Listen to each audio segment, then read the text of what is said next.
명절들 잘 보내셨습니까? 예전에 인터넷에서 유행했던 글인데 한 교회에서 명절에 공지한 주의사항입니다.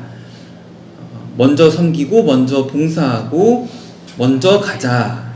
두 번째, 명절 기간에는 돈 자랑, 자식 자랑, 옷 자랑, 차 자랑하지 말자.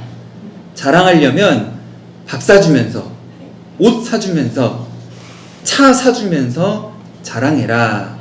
세 번째, 정치 이야기 하지 말자. 죽자 살자 이야기하는 사람이 있으면 좀 나라도 조용히 하자. 네 번째, 가족 모임에서 전도하려고 애쓰지 말자. 어차피 가족이라서 평소 행실을 다 알기 때문에 평소에 나를 통해서 복음이 스며드는 것이지 그 명절에 만난 몇 시간 동안 전도하려고 침 튀겨봤자 오히려 거부감만 가지게 된다는 겁니다. 다섯 번째, 청소년들한테는 격려를 주고 청년들에게는 위로를 주자. 여섯 번째, 학업 성적, 결혼, 취업, 진로에 대해서 꼬치꼬치 물어보지 말자. 일곱 번째, 게임 하면서 윷놀이나 고스톱 같은 거 하면서 목숨 걸지 말고 좀 져주자. 여덟 번째, 즐거운 거, 감사한 거, 행복한 것만 생각하자. 좀 동의가 되십니까? 저는 두 번째가 좀 제일 기억에 남습니다. 자랑하지 말자. 돈 자랑할 거면 돈 주면서 자랑을 하든지, 옷 자랑할 거면 옷을 사주면서 자랑을 하든지, 차를 자랑할 거면 차를 사주면서 자랑하라. 어떤 사람들은 각자 다 사는 방식이 다르고 어떤 사람은 젊어서부터 성공하기도 하고 또 어떤 사람은 대기만성이라고 해서 나중에 그것이 꽃 피어나는 사람도 있는데 힘 빠지게 자랑하지 말자. 밥을 사주든지 옷을 사주든지 하면서 이야기를 해라. 오늘 고린도전서 1장 말씀에서는 자랑에 대한 이야기를 합니다. 우리가 정말로 자랑할 것이 무엇인가 라고 우리에게 질문을 하며 알려주는 말씀입니다. 첫 번째 우리가 생각할 것인데 한번 따라해 주십시오. 십자가는 거리끼는 것입니다. 한 번 더, 십자가는 미련한 것입니다. 고린도전서 1장 22절 함께 읽겠습니다. 유대인은 표적을 구하고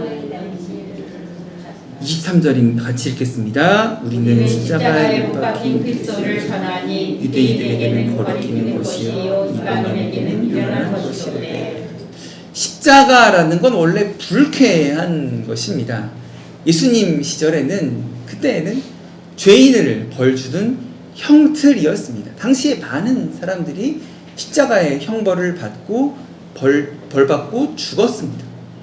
요사이 우리나라에서 어디 모임 자리에서 야, 내가 안양교도소에서 즐거운 추억이 있었어 라고 자랑을 하는 사람들은 없겠죠. 내가 형벌을 받았던 이야기이기 때문에. 형벌이에요. 십자가는 죽음의 형벌입니다. 당연히 불쾌한 겁니다. 이렇게 점잖은 자리에서 많은 사람들이 모인 자리에서 야, 너 안양교도소 갔다 왔다며? 너 교도소에서 어땠냐? 라고 말하면 굉장히 무례하고 불쾌한 자리가 될 수 있는 거죠. 십자가 이야기도 마찬가지입니다. 십자가 이야기를 꺼내는 건 유쾌한 이야기가 아닙니다. 형벌에 대한 이야기입니다. 죽음에 대한 이야기입니다. 안양교도소보다 훨씬 더 불쾌한 이야기입니다. 그렇게 십자가를 진 사람 중에 예수라는 이름을 가진 사람도 많이 있었습니다. 예수라는 이름이 흔한 이름이었기 때문입니다. 그런데 우리가 전하는 것은 좀 다른 것입니다. 예수 그리스도께서 지신 십자가는 좀 다른 것입니다. 23절에서 읽은 것처럼 우리는 십자가에 못 박힌 그리스도를 전한다라는 것입니다. 그냥 예수가 아니라 그리스도 예수를 전합니다. 그냥 십자가는 불쾌한 것으로 끝나지만 그리스도가 못 박힌 십자가는 이건 또 다른 문제가 생깁니다. 말씀드린 것처럼 십자가라고 하면 형벌을 받았다, 죽음을 당했다라고 하는 그 불쾌함과 찝찝함이 있는 말이지만 그리스도가 십자가에 못 박혔다라는 말은 이건 조금 더 복잡한 문제로 들어갑니다. 무슨 문제냐면 23절 유대인에게는 거리끼는 것이요 헬라인에게는 미련한 것이다. 그래서 22절과 23절을 짬뽕해서 읽으면 표적을 구하는 유대인들에게는 거리끼는 것이요 지혜를 찾는 헬라인에게는 그리스 사람들에게는 미련한 것이 된다라는 것입니다. 그러니까 십자가의 진리는 엎어치나 매치나 어디서든 세상의 지혜에 환영받지 못하다라는 것을 우리에게 알려주고 있는 것입니다. 유대인들은요 하나님의 초월적인 임재를 자랑하고 싶어합니다. 역사에 나타나는 뚜렷한 증거들, 다윗 왕, 솔로몬 왕의 지혜, 부 이런 뚜렷한 증거들, 뚜렷한 표적 이야기하는 것을 좋아합니다.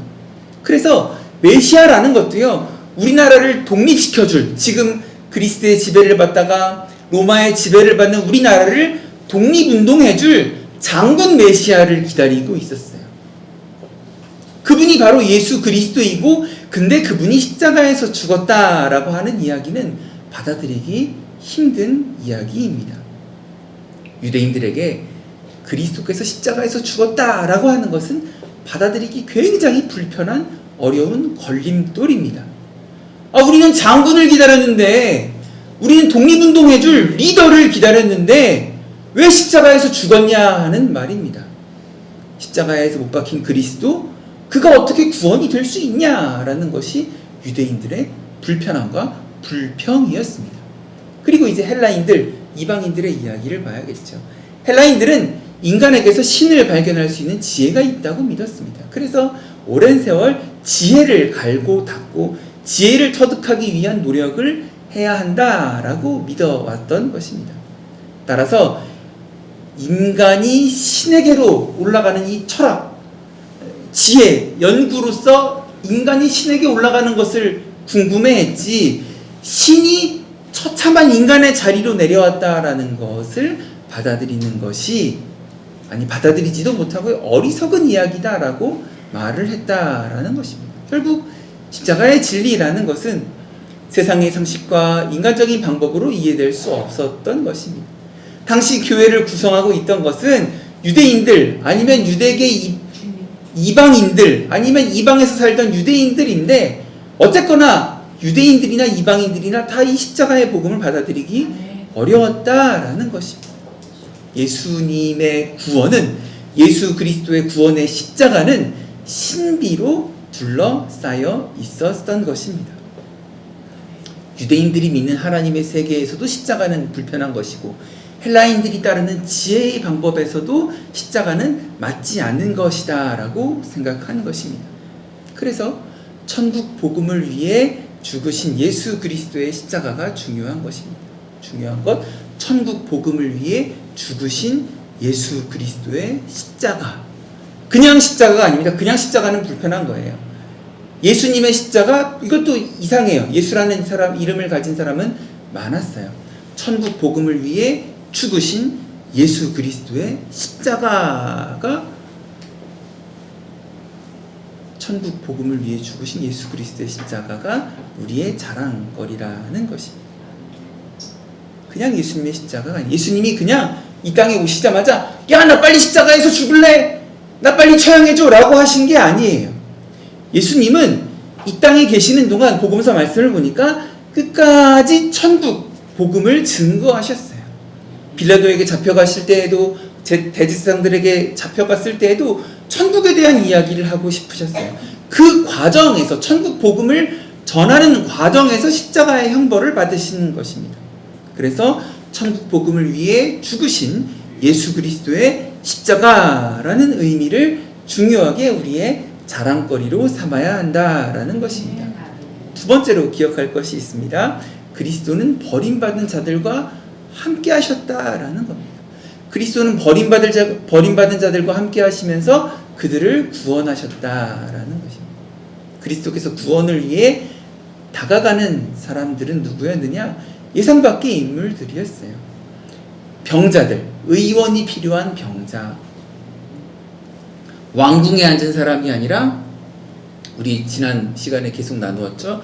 흑암과 사망의 그늘에 앉은 자들, 거기에 거하는 자들, 시시한 사람들, 별 볼 일 없는 사람들, 의인이 아닌 죄인들, 예루살렘 성에 있는 사람들이 아니라 갈릴리의 백성, 세상적으로 지혜롭지 못하고 능하지 못하고 문벌이 좋지 않은 자들이었습니다.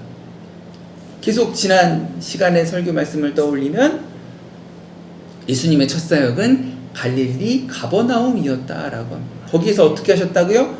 국밥 사 먹고 시장 돌아다니고 호떡 사 먹고 인증샷 찍고 하셨다고요? 아니요, 그게 아니라 잠깐 먹고 오신 게 아니라 마태복음 4장 13절에 거기에 사셨다라고 기록하고 있습니다. 잘나지 않은 동네에 사셨다. 그리스도께서 그들을 구원하고 회복하시는 방법은 그 삶의 자리로 내려가 그들과 함께 거하시는 것을 통해서 구원에 대해, 천국 복음에 대해 이야기를 하는 방법을 그렇게 삼으셨다라는 것입니다. 죄 없으신 하나님께서 죄로 가득한 이 땅에 성육신하여 오셨다. 죄인의 몸을 입고 오셨다라는 것도 연결해서 묵상해 볼 만한 이야기 아니겠습니까? 많은 사람들이 이 이야기, 우리는 그냥 교회 오래 다녔으니까 요한복음 1장 14절 말씀이 육신이 되어 우리 가운데 거하시니 그냥 외우지만 당시에는 많은 사람들이 받아들이기 어려운 말씀이었어요. 이해하기 어려운 말씀이었어요. 불편한 말씀이었어요. 요한복음 1장 14절 말씀이 육신이 되어 우리 가운데 거하시니. 너무 이상한 이야기, 너무 받아들이기 너무 이상한 이야기. 어떻게 말씀이 육신이 되어 이 땅에 거하는가? 어떻게 메시아가 예루살렘 성으로 들어가서 깃발을 흔들며 내가 장군이다 나를 따르라 라고 하는 것이 아니라 갈릴리 지역의 가난한 지역으로 가서 거기에 사는가? 이것은 말씀이 육신이 되어 이 땅에 오신 예수 그리스도가 얼마나 우리에게 중요한가라는 것을 가르쳐주는, 반복적으로 가르쳐주는 신앙의 교훈이라는 것입니다.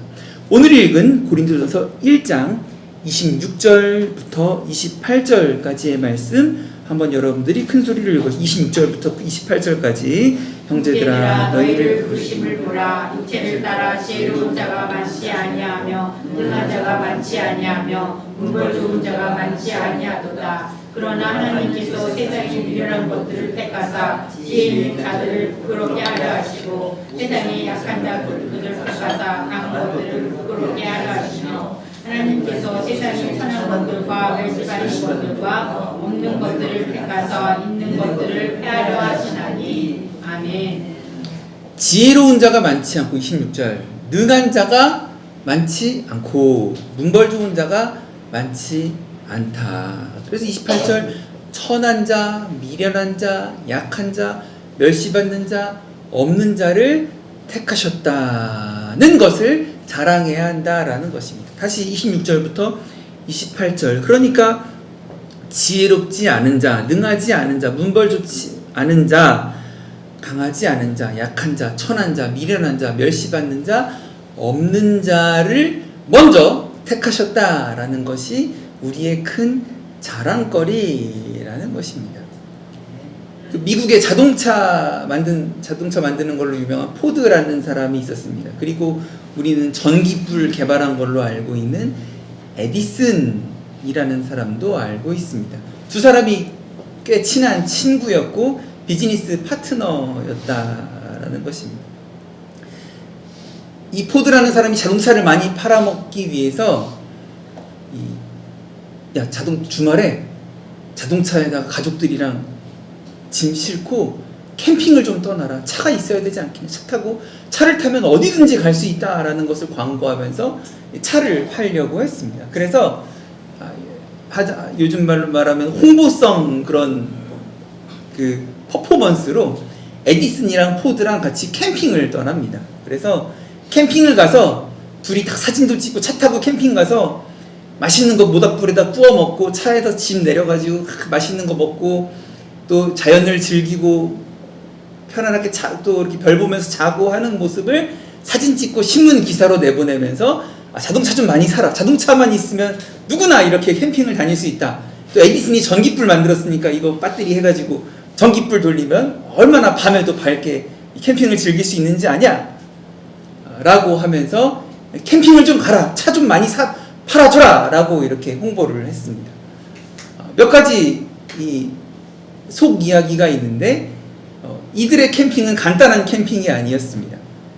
그러니까 물론 홍보성으로 그렇게 차를 끌고 가서 캠핑을 하라는 것이었지만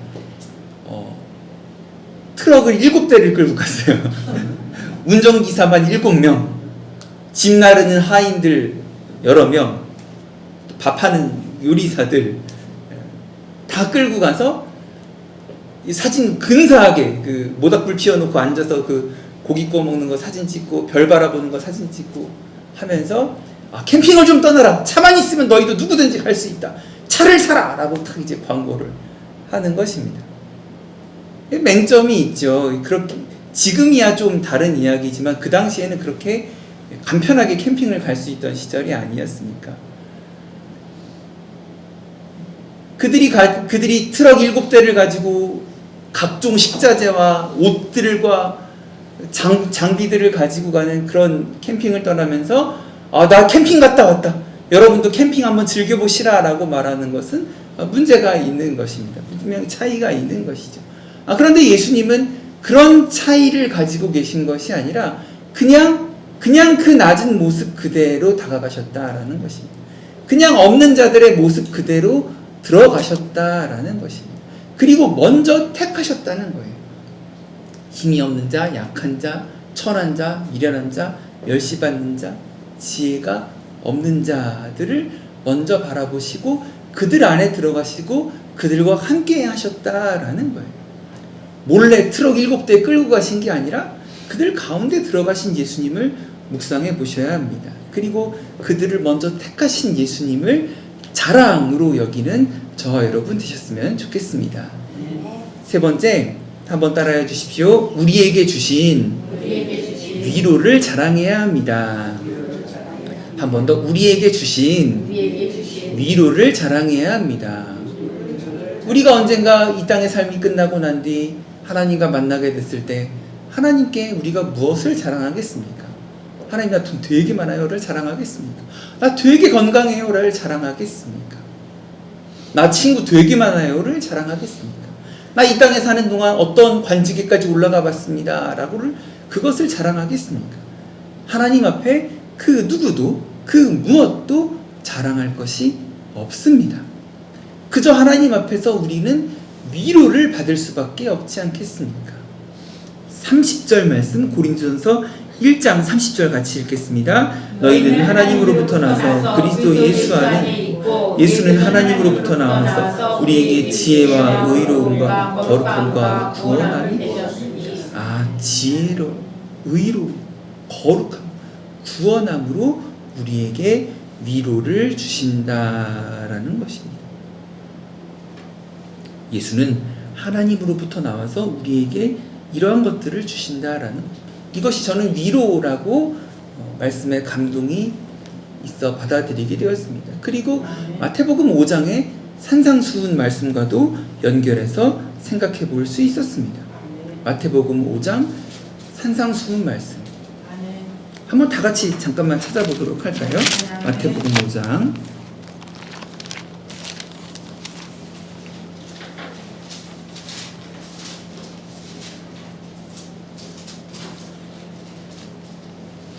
6절까지만 한번 읽어보겠습니다. 마태복음 5장 1절부터 6절.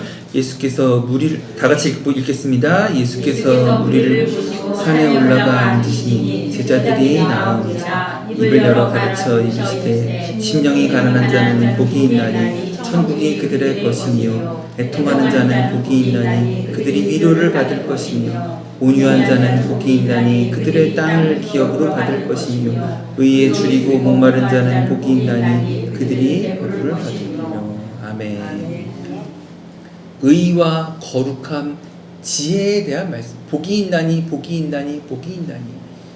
이것이 저는 고린도전서 1장에서 주는 이 지혜와 의로움과 거룩함과 구원함으로 위로를 주시는 것과 연결해 생각해 볼 수 있는 말씀이라고 생각합니다.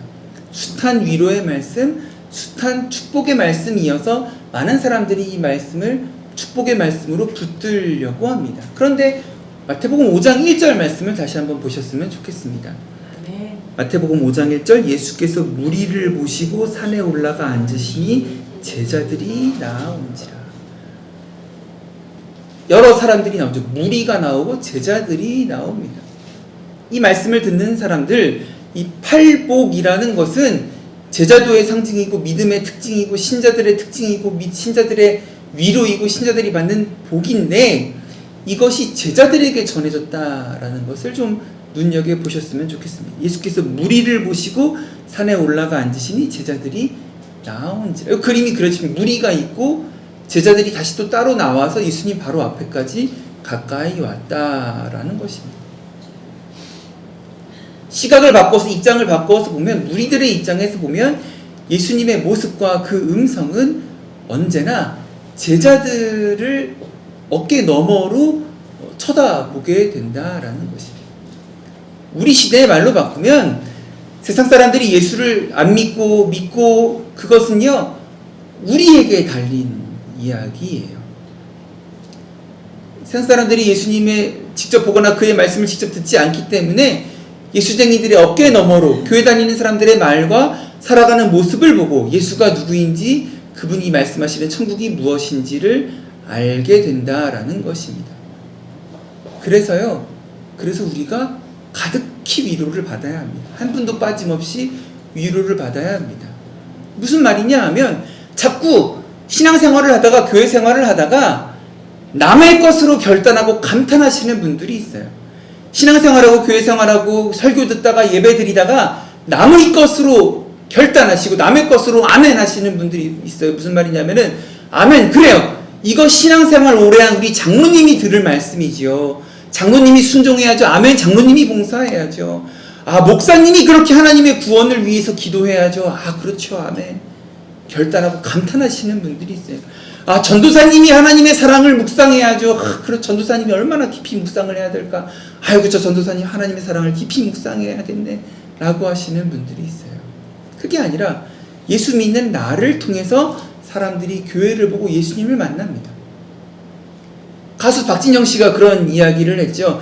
야 니네 데뷔하면 1년차 1년도 안 된 데뷔한 가수이지만 사람들은 텔레비전 틀다가 볼 때 1년도 안 된 니네가 노래를 부르던 패티김 씨가 데뷔하신 지 55년이 됐더라고요. 패티김 씨가 노래를 부르던 객석에 앉은 사람들은 텔레비전 보고 채널 돌리는 사람들은 똑같이 아 가수가 마이크 잡고 노래 부르네 라고 생각을 한다라는 거예요. 무대 위에서 4분 10분 한두 곡 노래를 부르면 똑같이 평가받는다라는 거예요. 세상도 마찬가지인데 약간의 차이는 있겠지만 아 교회 다녀 라고 한다면 나는 교회 다닌 지 얼마 안 돼. 나는 뭐 교회 1년에 뜨문뜨문 몇 번 안 다녀 라고 말을 한다 할지라도 사람들은 나를 통해서 교회를 봅니다. 나를 통해서 예수를 바라보게 됩니다. 그래서 다시 거꾸로. 그래서 하나님이 주시는 위로의 말씀도 우리가 한 분도 빠짐없이 다 그대로 받아야 합니다. 다 받아야 해요. 차등으로 목사님, 전도사님, 장로님, 권사님 순서대로 목사님 이만큼, 전도사님 이만큼, 장로님 이만큼, 권사님 이만큼 차등으로 받는 게 아니에요. 똑같은 위로를 강구하시기 바랍니다. 똑같은 위로를 사모하시기 바랍니다. 나도 똑같이 충만한 하나님의 위로 가운데 있기를 원합니다. 그 마음을 열어서 하나님의 위로를 받고 싶습니다. 간구하셨으면 좋겠습니다. 하나님 내 삶을 돌아보아 주세요. 내 삶을 가득히 위로해 주세요. 나는 요만큼만 위로해 주시고 요만큼 부분만 내 삶에 관여해 주세요가 아니라 내 마음을 활짝 열고 주님 앞에 나아갈 때에 내 삶을 가득히 알고 바라보시고 주목하시는 주님께서 내 삶을 가득히 위로하실 것을 사모하시고 그 위로를 받아 누리시는 저와 여러분 되시기를 주님의 이름으로 축복합니다. 오늘 자랑하려거든 이라는 말씀으로 은혜를 나눴습니다. 자랑할 것이 있는데 뭐가 있느냐? 십자가의 구원을 얻은 우리에게 그것이 능력이고 자랑이라는 것.